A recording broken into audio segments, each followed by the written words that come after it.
The flesh never serves your calling. It tries to destroy it. There is a silent conflict taking place within every person who has ever sensed a higher purpose calling their name. It is not a war fought with visible weapons, nor one that draws public attention. This battle is internal, relentless, and deeply personal. On one side stands your calling, the divine assignment placed upon your life.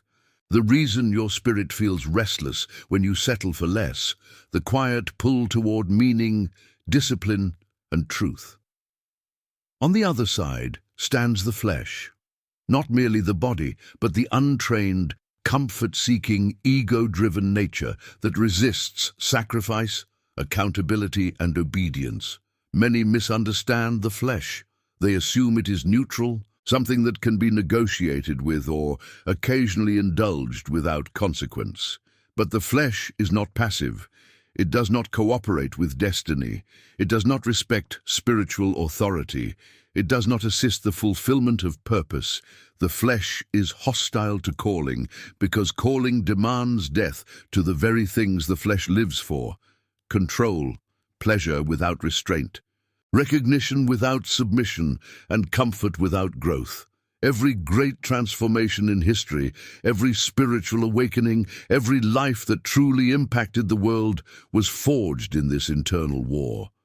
Before there is public victory, there is private resistance. Before there is obedience, there is struggle. And before a calling is manifested, it is first attacked from within. The flesh whispers when discipline is required. It screams when obedience is demanded. It negotiates when surrender is necessary, and when left unchecked, it does not merely slow your progress. It actively works to sabotage the very future you were designed to live. This is why so many people feel spiritually called, yet remain stuck. They are inspired but inconsistent, convicted but undisciplined, aware of truth but enslaved to patterns they cannot seem to break. The issue is not lack of information. It is lack of confrontation. The flesh has never been challenged, only managed. And what is managed but never crucified eventually takes the throne. This series is not about motivation. It is about exposure. It's about revealing the true nature of the flesh and why it cannot coexist with a genuine calling. It is about understanding that the greatest threat to your purpose is not external opposition, criticism, or hardship, but the internal voice that constantly urges you to choose what is easy over what is eternal. To walk in your calling, you must first understand the enemy that lives closest to you, not outside you but within you, not attacking from afar, but influencing your thoughts, habits, and decisions daily. Until this war is acknowledged, it cannot be won. Until the flesh is identified as hostile, it will continue to masquerade as self-care, freedom, or even wisdom. The flesh never serves your calling. It only tolerates it until it can replace it. The flesh is not weak, it is strategic. One of the most dangerous misconceptions about the flesh is the belief that it is merely impulsive or irrational. In reality, the flesh is highly strategic. It studies your weaknesses, learns your patterns, and adapts its tactics over time. It does not always oppose your calling loudly or aggressively. Often, it undermines it subtly through delays, distractions, and rationalizations that appear reasonable on the surface. The flesh understands that outright rebellion is easy to recognize and confront. What it prefers is gradual erosion. It does not need to stop you completely. It only needs to slow you down enough that urgency fades, conviction weakens, and discipline becomes optional. This is how destinies are quietly abandoned, not through dramatic failure, but through prolonged compromise. The flesh thrives on comfort. Comfort is its currency. Whenever your calling demands discomfort, early mornings, solitude, restraint, silence, humility, patience, the flesh frames these requirements as unnecessary extremes. It tells you that balance is more important than sacrifice. that you can pursue purpose later, that there is no need to be so intense right now. This voice is not neutral, it is calculated. The flesh also weaponizes fatigue. When you are tired, emotionally drained, or discouraged, it presents itself as a savior. It offers rest that is actually avoidance, pleasure that is actually escape, and relief that ultimately deepens the exhaustion it claims to cure. True rest restores the spirit. False rest pacifies the flesh while leaving the calling unattended. Another strategy of the flesh is identity distortion. It subtly redefines who you are based on your struggles rather than your assignment. Instead of seeing weakness as something to overcome, it encourages you to accept it as part of your personality. Instead of viewing discipline as a skill to be developed, it convinces you that this is just how you are. This belief system is fatal to growth. Callings require transformation, and transformation requires the refusal to let current limitations define future potential. The flesh also understands timing. It rarely attacks when your spiritual awareness is high. Instead, it waits for moments of success, clarity, or progress. After a breakthrough, it whispers complacency. After obedience, it suggests reward. After sacrifice, it encourages indulgence. Over time, this cycle trains the individual to associate obedience with entitlement rather than deeper surrender. Perhaps the most deceptive strategy of the flesh is imitation. It does not always oppose spiritual language, it often borrows it. The flesh can talk about self-love while avoiding self-discipline. It can speak of peace while rejecting accountability. It can claim authenticity while resisting change. In this way, it cloaks itself in virtues while quietly hollowing them out. This is why many people believe they are following their calling while making no meaningful progress. The flesh has learned how to coexist with religious language, motivational phrases, and even moral frameworks, as long as none of these require real death to self. As long as comfort remains intact, the flesh is content to let spirituality exist as a concept rather than a commitment. The flesh is also deeply reactive. It resists structure because structure limits its freedom. It resents authority because authority demands submission. It despises routine because routine removes excuses. Every consistent habit you establish weakens the flesh's influence. Every boundary you enforce exposes its lack of control. This is why discipline feels so threatening to it. Left unchallenged, the flesh does not merely influence behavior, it reshapes perception. Over time, it trains you to see obedience as loss, restraint as oppression, and sacrifice as unnecessary suffering. Meanwhile, it reframes indulgence as reward and avoidance as wisdom. This inversion of values is how the flesh maintains dominance without ever appearing openly hostile. The truth is uncomfortable, but necessary. The flesh does not want you fulfilled. Fulfillment requires purpose, and purpose requires alignment with something higher than appetite. The flesh wants satisfaction without responsibility, pleasure without growth, and identity without cost. Your calling threatens all of these desires, which is why the flesh works tirelessly to neutralize it. Understanding this changes everything. Once you recognize that the resistance you feel toward discipline, prayer, study, restraint, and obedience is not accidental, you stop negotiating with it. You stop asking whether the discomfort is justified and start asking whether the calling is worth protecting. And when that shift occurs, the balance of power begins to change. This is not about hating the body or rejecting humanity. It is about restoring proper order. The flesh was never meant to lead. It was designed to serve. When it takes the throne, confusion reigns. When it is disciplined, clarity returns. And when it is crucified daily, the calling gains room to breathe, grow, and finally manifest.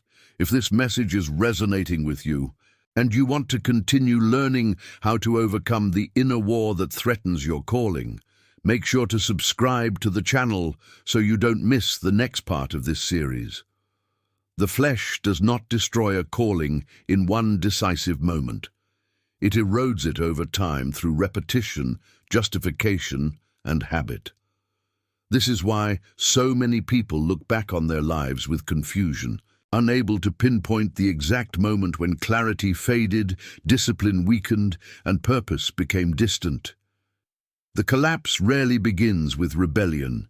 It begins with tolerance, a single compromise that feels harmless, a delay that seems reasonable, a small indulgence justified as rest. The flesh understands something critical. If it can normalize disobedience, it no longer needs to fight conviction. Conviction dissolves on its own when it is ignored long enough. Habit is the flesh's strongest ally. Not because habits are inherently evil, but because unexamined habits quietly shape identity. The flesh thrives when behavior becomes automatic, when choices no longer require conscious resistance. Every habit you repeat trains your nervous system, your desires, and your instincts. Over time, your default reactions become harder to challenge, and what once felt wrong begins to feel normal. This is how spiritual sensitivity dulls, not through one loud sin, but through countless small accommodations. The flesh is patient. It does not rush. It is willing to wait years if necessary. It knows that consistency favors it when discipline is absent. Each day you choose comfort over alignment. The flesh gains ground. Each time you ignore conviction, the inner voice becomes quieter. Eventually, the flesh no longer needs to argue. It simply acts through you. What once felt like temptation now feels like preference. What once required justification now feels deserved. This process is dangerous because it feels gradual and therefore safe. There is no alarm bell when a habit becomes destructive. There is no announcement when your standards lower. There is only a subtle shift in what you tolerate. And tolerance is the birthplace of bondage. The flesh does not need you to approve of it. It only needs you to stop resisting it. One of the flesh's most effective tactics is emotional exhaustion. When a person is tired, overwhelmed, or discouraged, resistance feels costly. Discipline feels heavy. Obedience feels like pressure rather than privilege. In these moments, the flesh presents itself as relief. It says, "You've done enough. You deserve a break. Tomorrow will be better." But tomorrow is always controlled by today's decisions. Rest that avoids alignment does not restore strength. It deepens dependency. The flesh also manipulates memory. It reframes past failures as proof that change is impossible. It reminds you of previous attempts that did not last. It uses your own history against you, whispering that discipline will only lead to disappointment. This creates a cycle where effort feels futile before it even begins. The flesh does not need to defeat you. It only needs to convince you not to try. Another subtle weapon is distraction. The flesh does not always pull you toward obvious wrongdoing. Often, it simply fills your time with noise. Endless scrolling, constant stimulation, superficial conversations, and passive entertainment keep the mind occupied but unengaged. Purpose requires stillness. Calling requires attention. The flesh floods your environment with movement, so you never sit long enough to confront what you are avoiding. Over time, distraction becomes addiction. Not necessarily addiction to substances, but addiction to avoidance. Silence becomes uncomfortable. Solitude feels threatening. Reflection feels heavy. The flesh ensures that whenever your spirit begins to surface, something immediately pulls you away. And because distraction is socially acceptable, even celebrated, its damage often goes unnoticed. The flesh also distorts motivation. It convinces you that passion should always precede action. If you do not feel inspired, it says, then obedience can wait. This is a lie. Calling is not sustained by emotion, it is sustained by commitment. Emotion follows alignment, not the other way around. The flesh waits for motivation because it knows motivation is unreliable. Discipline terrifies it, because discipline does not require permission from feelings. This is why people often say they are waiting for the right moment. The right moment is simply the moment when resistance is lowest. The flesh encourages waiting because waiting delays confrontation. But calling does not wait. It fades when neglected. It weakens when postponed. It demands response, not intention. The flesh also introduces comparison as a tool of paralysis. It points to others who seem further along, more gifted, more disciplined, more successful. It uses this comparison to produce shame, envy, or discouragement. Instead of being inspired, you feel inferior. Instead of moving forward, you retreat inward. The flesh thrives when identity becomes fragmented, when you forget that calling is personal and comparison is irrelevant. Over time, this comparison rewrites your self-perception. You stop seeing yourself as someone in process and start seeing yourself as someone incapable. The flesh loves labels that limit growth. This is just who I am. I'm not wired for discipline. I'll never be consistent. These statements feel honest, but they are declarations of surrender. They lock the door to transformation and hand the key to the flesh. Another critical strategy of the flesh is moral fatigue.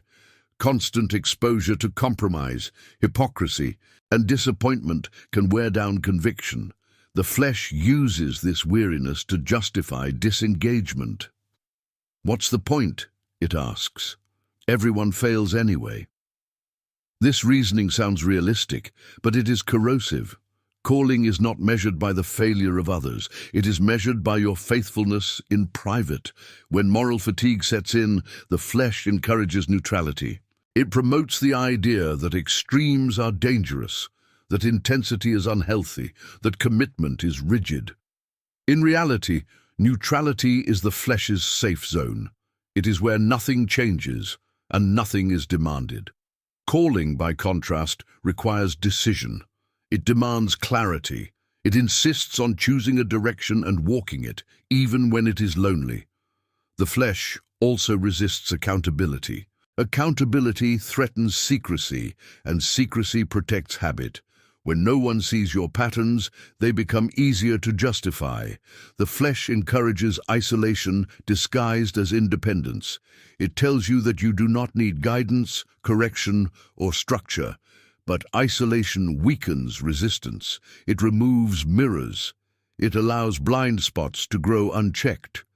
Left alone long enough, the flesh reshapes desire itself. What once felt empty begins to feel satisfying. What once felt wrong begins to feel familiar. This is not because the behavior has changed, but because sensitivity has diminished. The danger is not that you no longer hear conviction, but that you no longer miss it. This is how a calling is buried, not killed outright, but starved, not rejected openly, but neglected quietly. The flesh does not announce victory. It simply replaces urgency with comfort, vision with routine, and obedience with intention. One day, you realize that years have passed and nothing has changed. And the tragedy is not that the calling disappeared, but that it waited patiently while you chose something else. Breaking this cycle requires honesty, not surface-level reflection, but ruthless self-examination. You must identify the habits that protect the flesh. You must question routines that feel normal but produce stagnation. You must confront patterns that soothe you but leave you empty.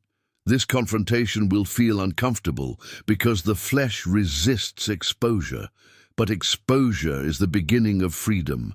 Discipline is not punishment. It is rescue. Structure is not restriction. It is alignment. Obedience is not loss. It is restoration of order. When these truths are embraced, the flesh loses its narrative power. It can no longer frame sacrifice as suffering or restraint as deprivation. Instead, sacrifice becomes investment and restraint becomes clarity. The calling does not demand perfection, it demands direction. It does not require flawlessness, but faithfulness. Every day you choose alignment over appetite, you weaken the flesh's influence. Every habit you build intentionally strengthens spiritual authority. Every boundary you enforce creates space for purpose to breathe again. This is not a one-time battle, it is a daily decision. The flesh must be confronted repeatedly because it regenerates when ignored. But each confrontation builds strength. Each victory reinforces identity. Over time, resistance becomes instinctive and obedience becomes natural. What once felt difficult becomes default. If you are recognizing yourself in this struggle, understand that awareness itself is a turning point. The flesh thrives in ignorance. When its tactics are exposed, its power diminishes. You are not weak because you struggle. You struggle because you are called. Resistance is proof of significance. Do not wait for motivation. Do not wait for clarity. Do not wait for the perfect season. Begin where you are with what you have and confront the habits that have been quietly shaping you. The calling is not gone. It is waiting for alignment. If you want to continue this journey and learn how to actively dismantle the influence of the flesh and reclaim spiritual authority over your life, make sure to subscribe to the channel so you don't miss the next part of this series. The flesh fears one thing above all else: sustained obedience. Not occasional effort, not emotional commitment, not bursts of motivation, sustained obedience. This is because obedience, practiced daily and without negotiation, dismantles the flesh's illusion of authority. The flesh survives by convincing you that consistency is impossible, that long-term discipline is unnatural, and that change must always be dramatic to be real. But the truth is far quieter and far more threatening to it. Transformation does not arrive through intensity. It arrives through persistence. The flesh thrives on inconsistency because inconsistency keeps power fragmented. When obedience is irregular, the flesh can always recover lost ground. It can endure short seasons of resistance as long as it knows surrender will follow. This is why many people experience cycles of spiritual enthusiasm followed by collapse. The flesh does not panic when you start strong. It waits to see if you will stay faithful when nothing feels rewarding. Obedience without visible results is where the flesh loses control. When you continue to choose alignment despite silence, fatigue, or lack of affirmation, the flesh no longer has leverage. It cannot manipulate you with emotion because emotion is no longer the authority. It cannot negotiate with you through comfort because comfort is no longer the priority. Sustained obedience shifts leadership from appetite to conviction. This is why the flesh constantly demands proof. It asks, what are you getting out of this? It wants immediate feedback. It wants visible progress, recognition, emotional payoff. When obedience becomes transactional, the flesh regains influence. But when obedience becomes a principle rather than a bargain, the flesh begins to starve. The calling is not revealed all at once because it cannot survive under fleshly leadership. Purpose unfolds gradually to ensure that character develops alongside clarity. The flesh hates this process. It wants outcomes without formation, authority without submission, influence without integrity. When these are denied, it grows restless and begins to resist more aggressively. At this stage, the flesh often shifts tactics. When comfort and distraction fail, it introduces fear, fear of failure, fear of wasted effort, fear of loss. It whispers that obedience will cost too much, that discipline will isolate you, that commitment will make life smaller. These fears are distortions. Obedience does not shrink life, it clarifies it.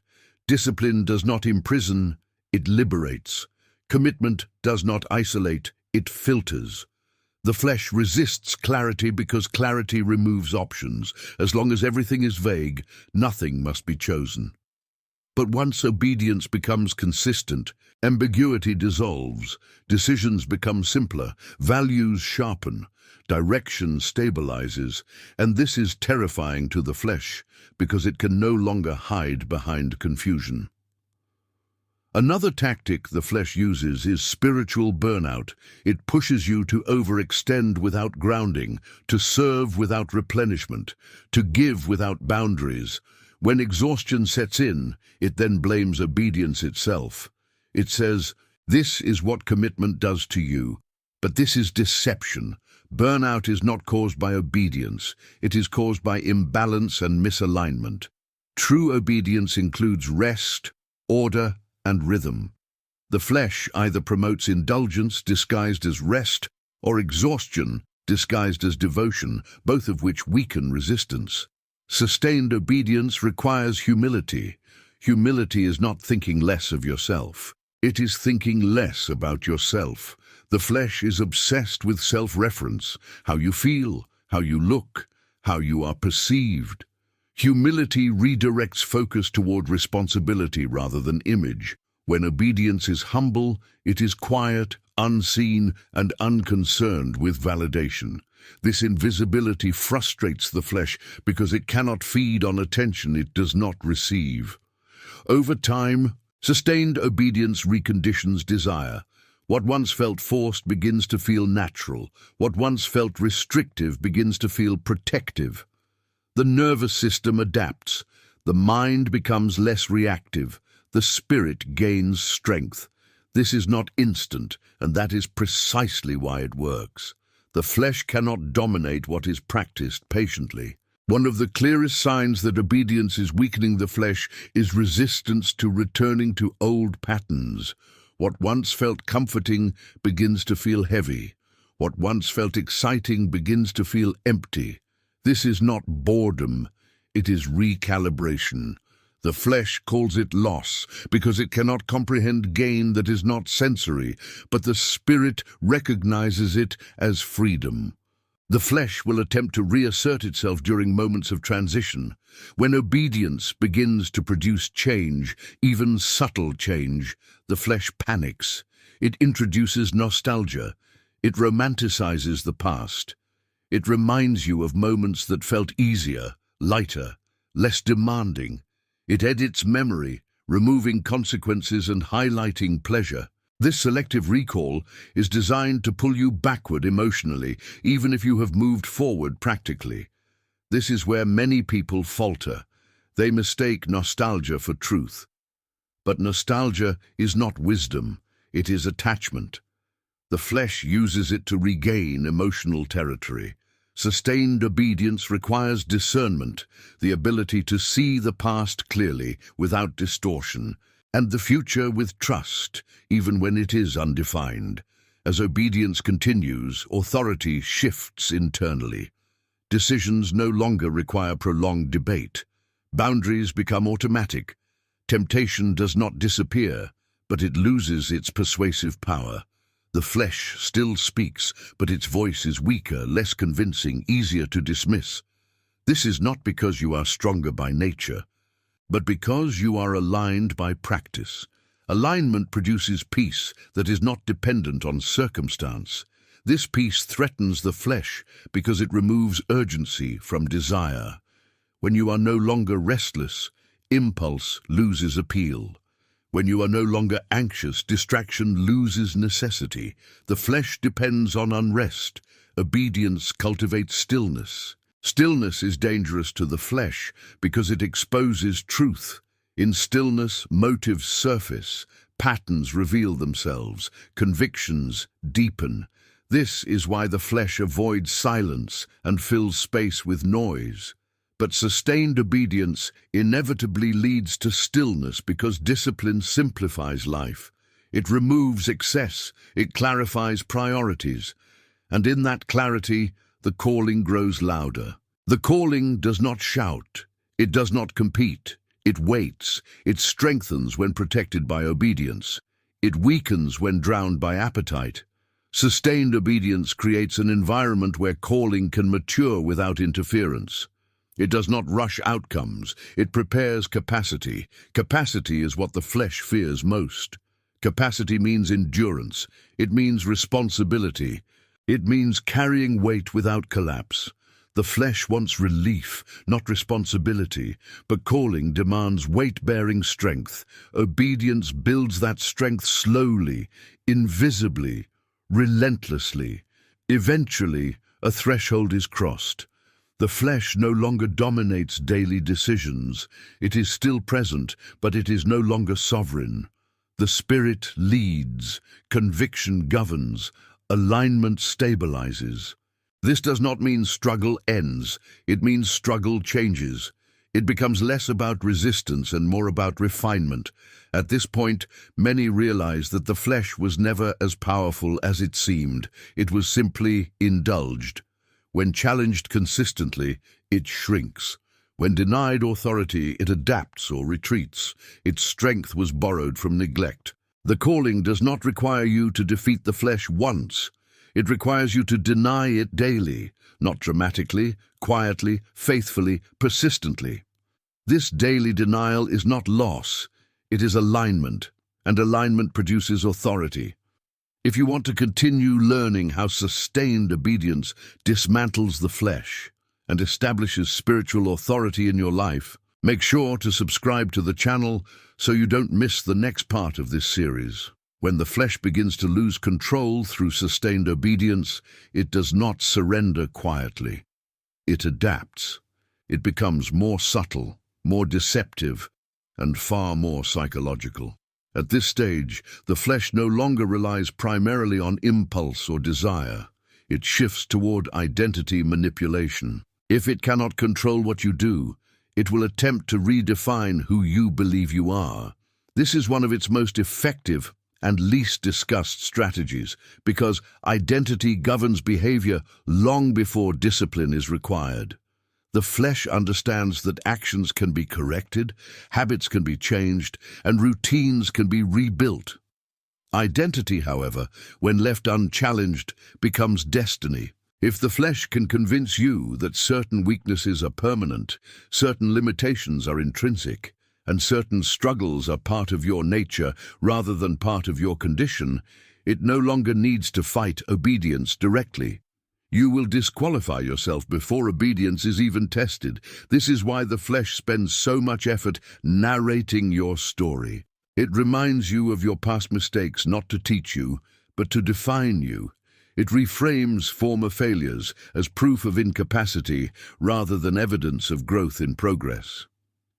It tells you that discipline may work for others, but not for someone like you. This language feels personal, intimate and honest, which makes it especially dangerous. But honesty without hope is not truth. It is resignation disguised as realism. The flesh wants you to confuse patterns with personality. A pattern is something learned. A personality is something assumed. When you label a learned behavior as a fixed trait, you stop challenging it. You stop resisting it. You stop imagining a version of yourself that lives differently. This is how the flesh turns temporary struggles into permanent ceilings. Identity distortion often begins with self-protection. The flesh wants to avoid the pain of effort, the risk of failure, and the vulnerability of change. To do this, it convinces you that not trying is wisdom, that lowering expectations is maturity, that disengagement is peace. But peace that is built on avoidance is fragile. It collapses the moment reality demands growth. As obedience continues, you may notice an internal resistance, not to discipline itself, but to the idea of becoming someone different. This resistance often appears as fear. Fear of responsibility, fear of visibility, fear of accountability, fear of living up to what you know you are capable of. The flesh does not fear your weakness. It fears your potential, because potential demands surrender of comfort. The calling requires expansion of identity. It requires you to see yourself not as who you have been, but as who you are becoming. This expansion is uncomfortable, because it removes excuses. Once you accept that change is possible, stagnation becomes a choice rather than a condition. The flesh fights this realization aggressively. One of the ways it does this is by encouraging false humility. It tells you that aspiring to more is pride, that expecting growth is arrogance, that believing you can change is unrealistic. But true humility does not deny capacity, it submits it. It does not say, "I cannot change." It says, "I will change through obedience, not ego." The flesh twists humility into self-dismissal because self-dismissal feels safe. Another powerful tool of the flesh at this stage is internal contradiction. It allows you to believe in calling intellectually while rejecting it emotionally. You agree with truth, but do not embody it. You affirm purpose, but live cautiously. This split creates constant tension. The flesh thrives in this tension because it drains energy. You are never fully aligned, but never fully disengaged either. You exist in perpetual friction, exhausted by indecision. This internal conflict often manifests as spiritual frustration. You feel convicted but stuck, aware but inconsistent, enlightened but unchanged.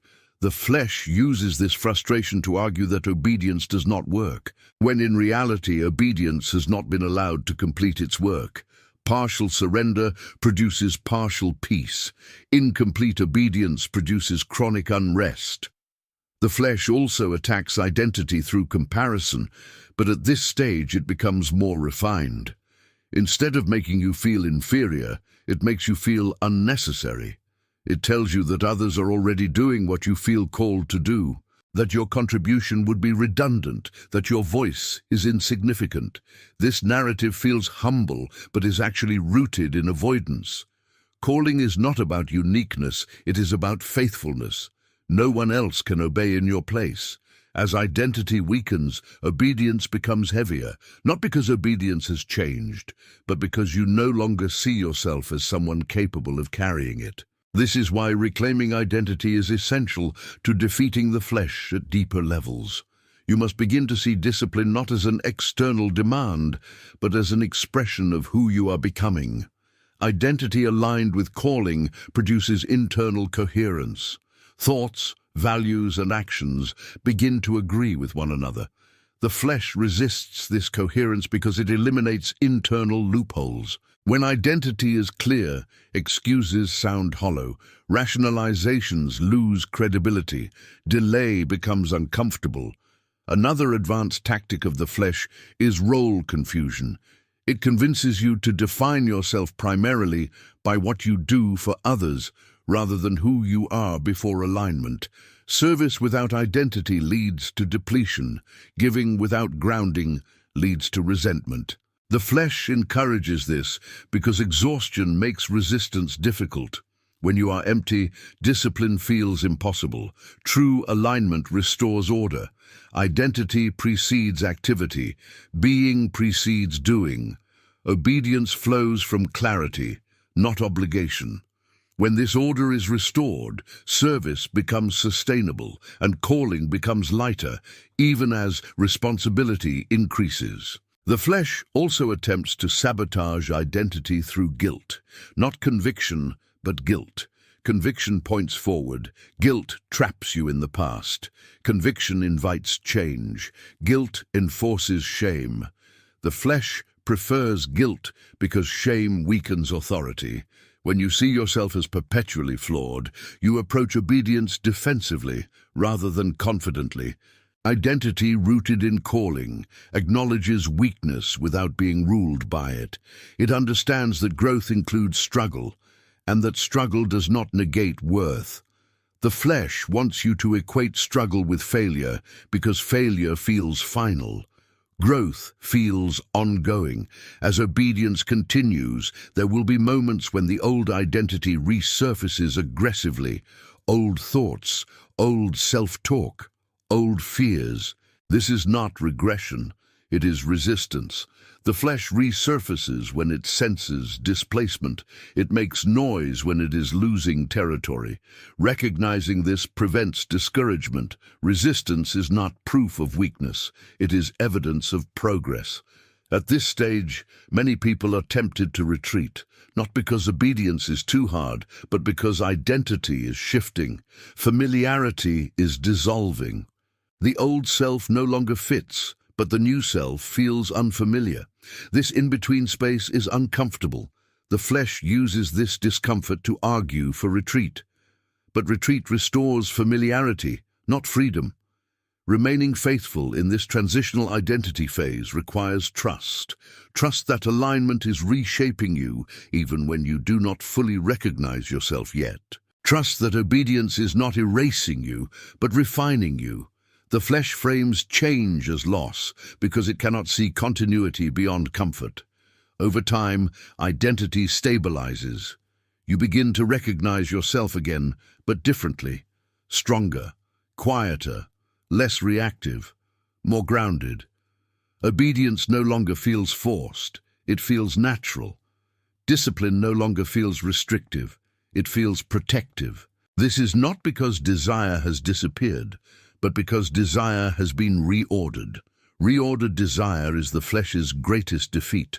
When what you want aligns with what you are called to do, internal conflict diminishes. Temptation still exists, but it no longer dominates attention.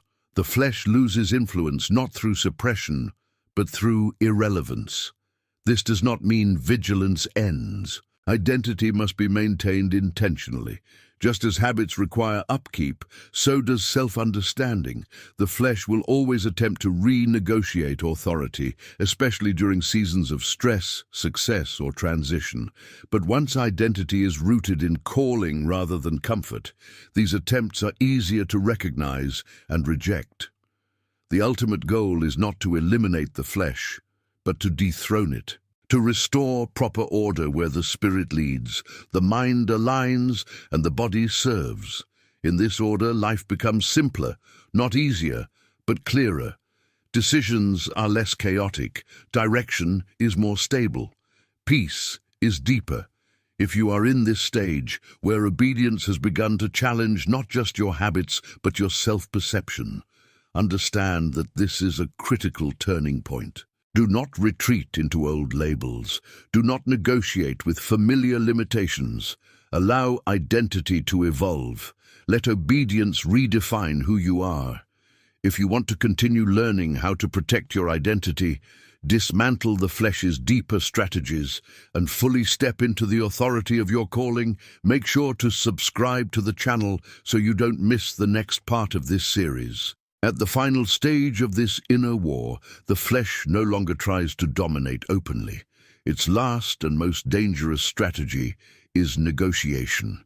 When it realizes it cannot fully control you, it attempts to coexist with your calling. This is the most deceptive phase, because it feels peaceful on the surface. There is less inner conflict, fewer dramatic temptations, and a sense of balance that appears healthy. But this balance is artificial. It is not alignment, it is compromise.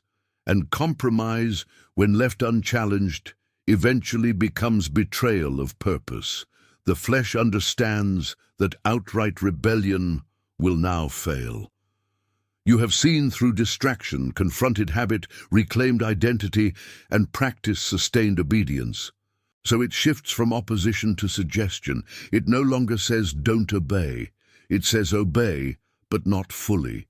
It does not say, abandon your calling. It says, adjust it so it fits your comfort. This is far more dangerous than resistance because partial obedience feels like faithfulness while slowly eroding authority. Negotiation is the flesh's last refuge. It offers moderation when devotion is required. It offers flexibility when structure is necessary. It offers balance when sacrifice is demanded.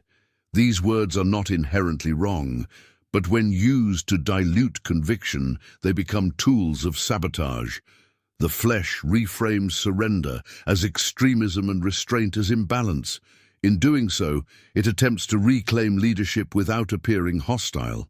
This phase is marked by rationalization. You begin to justify decisions that protect comfort while claiming spiritual wisdom. You convince yourself that intensity is no longer necessary because you have grown. You interpret discipline as optional rather than foundational. The flesh loves maturity without vigilance because maturity without vigilance eventually decays into complacency. Complacency is not laziness. It is confidence without accountability. It is the belief that because you have overcome past struggles, future ones will not require the same level of attention. The flesh thrives in this assumption.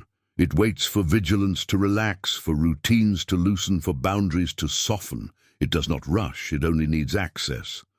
Another hallmark of this stage is subtle drift. You do not turn away from your calling, you simply stop moving toward it with urgency. Prayer becomes shorter, reflection becomes shallower, discipline becomes inconsistent. None of this feels alarming because nothing feels wrong. But stagnation is not neutral. What is not advanced is eventually reclaimed by what was defeated. The flesh also introduces selective obedience. You remain disciplined in areas that do not threaten comfort, but avoid those that do. You obey where it is visible and convenient, but resist where it is costly and unseen. This creates the illusion of faithfulness while preserving hidden strongholds. The flesh is content with this arrangement because it retains influence in the areas that matter most. At this stage, calling often feels muted, not absent, but quieter. Direction feels less sharp, conviction feels less urgent. This is not because the calling has diminished, but because attention has been divided. Calling requires focus. The flesh survives on fragmentation. When attention is split, authority weakens. One of the most subtle dangers here is self-trust without submission. You begin to rely on your own judgment more than alignment. You assume that because you have grown, your instincts are sufficient. But growth does not eliminate the need for guidance. It increases responsibility for it. The flesh loves independence that bypasses accountability. This is also the stage where success can become dangerous. Progress, recognition, or stability can reinforce the belief that vigilance is no longer necessary. The flesh uses success to argue that compromise is harmless. It says, "See, nothing fell apart." But the true measure of alignment is not immediate outcome, it is long-term integrity. Integrity requires consistency across seasons. It requires the same discipline in abundance as in lack, the same humility in clarity as in confusion, the same obedience in strength as in weakness. The flesh resists this because it wants relief from watchfulness. But watchfulness is the price of authority. Another tactic of the flesh in this stage is spiritual fatigue disguised as wisdom.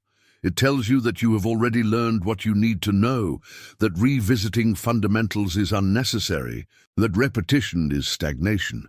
But fundamentals are not repeated because they are simple, they are repeated because they are essential. The flesh wants novelty because novelty distracts from depth. Depth is dangerous to the flesh. Depth exposes motive. Depth removes shortcuts. Depth demands consistency. When depth is avoided, surface-level engagement replaces transformation. You remain informed but unchanged, aware but unrefined. The flesh is content with this state because it neutralizes calling without open resistance. The final safeguard against this stage is intentional renewal. Renewal is not restarting, it is recalibrating. It is returning to first principles. It is revisiting why discipline mattered, why obedience was necessary, why calling demanded surrender. Renewal keeps authority alive.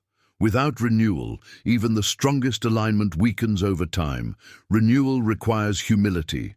It requires acknowledging that vigilance is never outgrown, that discipline is never obsolete, that surrender is never complete. The flesh despises this humility because it removes entitlement. It reminds you that authority is maintained, not inherited. In this final phase, obedience becomes less about resisting temptation and more about preserving clarity. You are no longer fighting chaos, you are guarding order. This requires intentional choices that may seem unnecessary to others. Simplicity, structure, boundaries, silence, these are not restrictions, they are protections. The flesh will always attempt to reinterpret these protections as limitations. It will suggest that you are missing out, that you are overcommitted, that you are too serious, but seriousness about calling is not heaviness. It is focus. And focus is what allows fulfillment to deepen rather than fade. The ultimate victory over the flesh is not dramatic conquest, but stable alignment. It is waking up with clarity, making decisions with peace, and living with coherence between belief and action. It is not the absence of struggle, but the absence of confusion about who leads. When the flesh is dethroned, life does not become effortless, but it becomes ordered. And order produces peace that comfort never can. The calling no longer feels fragile or distant. It feels present, integrated, alive. Not because you are perfect, but because you are aligned. This alignment must be chosen repeatedly, not out of fear, but out of understanding. The flesh never stops attempting negotiation, but once you recognize its language, its offers lose appeal. You no longer argue with it. You simply refuse its authority. The flesh never served your calling. It tolerated it only when it could control it. And now that control has been removed, the calling can finally breathe, expand, and mature without interference. If this series has helped you understand the inner war, reclaim discipline, and protect your calling, make sure to subscribe to the channel so you can continue walking this path of clarity, authority, and alignment.